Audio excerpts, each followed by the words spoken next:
وَمِنْهُمْ مَنْ يَلْمِزُكَ فِي الصَّدَقَاتِ فَإِنْ أُعْطُوا مِنْهَا رَضُوا وَإِنْ لَمْ يُعْطَوْا مِنْهَا إِذَا هُمْ يَسْخَطُونَ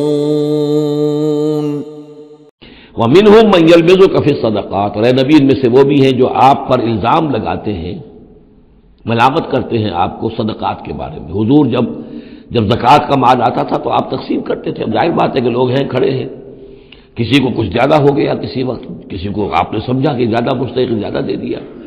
تو ایک منافق تھا، اس نے حضور کو ٹوک دیا، اعدل یا محمد، اے محمد عدل کرو، یہ کیا کر رہے ہو، ناانصافی کر رہے ہیں۔ تو حضور کو غصہ آیا اس پر صلی اللہ علیہ وسلم، ان لم اعدل فمن یعدل، اگر میں عدل نہیں کروں گا تو کون کرے گا؟ لیکن یہ کہ بہرحال اس کا بھی ذکر ہو رہا ہے، وَمِنْهُمْ مَنْ يَلْمِزُكَ فِي الصَّدَقَاتِ، ان میں سے وہ لوگ بھی ہیں جو آپ پر کان کرتے ہیں خیرات کے بانٹنے میں، صدقات اور زکوٰۃ کی تقسیم میں۔ فَإِنْ أُوتُوا مِنْهَا رَضُوا، اگر ان کے کھتے بھر دیے جائیں، انہیں دیا جائے تو راضی ہیں۔ وَإِنْ لَمْ يُعْطَوْا مِنْهَا إِذَا هُمْ يَسْخَطُونَ، اور اگر انہیں نہ دیا جائے تو پھر وہ ناراض ہو جاتے ہیں، غصے ہوتے ہیں، لال پیلے ہوتے ہیں۔